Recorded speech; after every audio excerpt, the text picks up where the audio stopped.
Kumusta mga brad? Maliban nga po sa mga Japanese at Taiwanese brand, isa pa sa pinagkakatiwalaan ng mga tao na motorcycle brand, wala iba kundi ang Indian brand. Sabi nga po ng iba, kaysa mag-Chinese brand, mag-Indian brand na lang. Paliwanag kasi nila mas matibay daw ang makina ng Indian brand kung ikukumpara sa Chinese brand.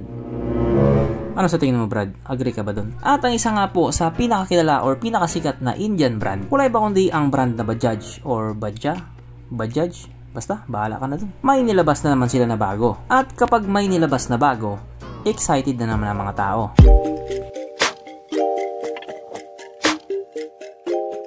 Kala mo talaga may pambili. Pero syempre bago tayo magpatuloy, kung bago ka pa lamang napadpad dito sa aking walang kwentang channel, huwag ka na mag-subscribe.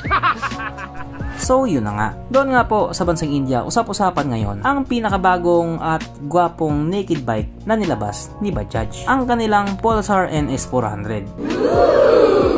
Noong mga nakaraang buwan nga lang po nilabas din nila ang updated model ng NS 200 kung saan nga po nagbago lang yung headlight niya. O diba? Ang laki ng upgrade. At dahil nga po sa mga pangyayari na yon, marami din talaga ang nadismaya. Sapagkat yung ina-expect nga po nila ay malaking displacement na or mas mataas na cc. Pero yung nilabas nila 160cc lang at 200cc. Kaya medyo dismayado din talaga sila. Pero ang hindi nila alam, noong mga panahon pala na yon, may niluluto na rin si Bajaj na panigurado magugustuhan ng mga tao. At makalipas nga lang po ang ilang buwan, boom, eto na mekos-mekos na. At yung hinihiling nga po nila na mataas na displacement, nilabas na ni Insan, ang Bajaj Pulsar NS 400. Noong in-unveil na nga po ni Bajaj ang motor na ito, ang laki talaga ng tuwa nila. Salamat naman daw at napagbigyan yung hiling nila na magkaroon ng 400cc. Doon din kasi sa bansang India, sikat na sikat yung mga motor na naked bike. Lalo na kung ito ay mayroong mataas na displacement. Mas gusto nga po nila yon. Pero yung iba sa kanila na nandito sa Pilipinas, XRM tsaka Honda Wave yung motor. Bakit kaya? Kaya dahil dyan, pag-usapan na naman natin kung ano nga ba meron sa motor na ito at kung gaano nga ba talaga siya kaganda. So ito nga po ang poging Bajaj Pulsar NS 400 na mayroong 373 cubic centimeter engine displacement, 4-stroke single cylinder, dual overhead cam with 4 bulbs. Alam ko na, sasabihin na naman ng iba, single cylinder? Hindi pa ginawang inline 4. Bibili pa naman sana ako. Huwag na lang. O diba? Tama ako no? Yun yung nasa isip nyo. Fuel injected at syempre ito po ay naka-liquid cooled. Kaya hindi po siya panis sa Honda Click 125. Ang kanyang compression ratio 12.1:1. Pagdating naman po sa kanyang power, ito pa ay mayroong 39.5 horsepower at 8,800 RPM, 35 Nm torque at 6,500 RPM. At dahil nga po kalalabas pa lamang sa motor na ito, wala pa po tayong idea pagdating sa kanyang top speed. At oo nga pala, para doon sa mga nakapansin, tama po yung napansin nyo. Sapagkat yung makina nga po na ginamit dito ay yung makina po ng mga old model na Duke 390 ng KTM. Na alam naman po nating may napatunayan na talaga. Matibay na mabilis pa. Wow! Kaya panigurado, quality talaga ang motor na ito. Ang kanyang tangke ay kayang magkarga ng 12 liters fuel tank capacity na kumukonsumo naman na po ng 30 km per liter. So kung isipin nga po natin mabuti, para sa isang 400cc na kumukonsumo ng 30 km per liter, joke yun? Ayaw nga pala.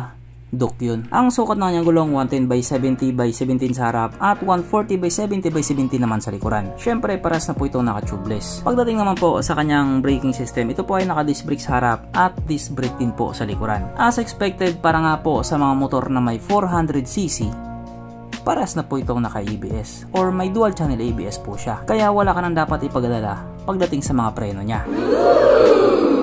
Ang ipagalala mo yung preno ng iba, baka abutin ka. Ang kanyang seat height ay mitaas sa 807mm at 168mm naman ang kanyang ground clearance. At ang motor nga po na ito ay may kabuuang bigat na 174 kg. So ikukumpara nga po natin doon sa sinandoming 400 na tumitimbang ng 193 kg. Di hamak na mas magaan po ang isang to. Kaya isa lang talagang ibig sabihin nun, mas mabigat yung Dominar. Mapunta naman po tayo sa iba pa niya mga features. So ang mga ilaw nga po sa motor na ito, naka full LED na po. At speaking of headlight niya, yung design nga po na ito parang may hawig pa rin doon sa NS 200 na ang ibig ko nga pong sabihin, maangas talaga. Ang kanyang gauge panel, syempre ito po ay naka full digital na ganyan nga pong itsura, kitang kita talaga. At maliban nga po doon, meron na naman itong Smart Connect or yung sinasabi nga po nilang walang kwentang Smart Connect. Yun nga po yung sabi nila, mas mabuti pa daw sana hindi na lang nilagay. Pero Pero meron din naman sila ditong nilagay na talagang useful or nagagamit talaga ng tao. At isa nga din po ito sa mga pangmalakasang features niya, ang kanyang TCS or Traction Control System, na just in case nga po dumaan kayo sa isang kurbada at madulas na kalsada, kusa nga pong mag-adjust yung gulong mo sa likuran para hindi ka sumemplang. Kasi kapag sumemplang ka, magkakatusino ka. Pero dito, kahit kailan hindi ka sisemplang, sapagkat nandito na nga po tayo sa exciting na part, ang kanyang mga suspension. So sa harapang bahagi nga po, ito ay ginamitan ng pangmalakasang inverted fork. At sa likuran naman, ito po ay gumagamit ng monoshock, na ayon nga po sa mga taong nakagamit sa motor na ito, maganda ang bounce.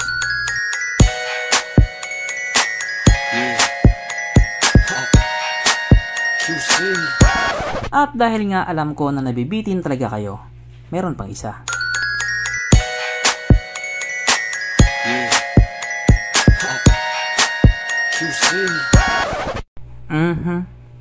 Panigurado. Wala na namang nalungkot.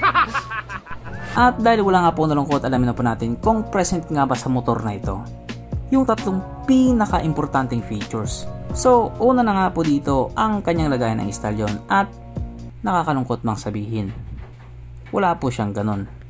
Wala po siyang lagayan ng istalyon. Pangalawa, wala din po siyang sabitan ng pulutan. At oras na nga po para sa ating ride horse check, ang pinaka-importanting feature sa isang motor. At ayon nga po sa aking masusing pag-aanalisa, ang motor na ito ay kayang magkarga ng wala po siyang kargahan ng Red Horse.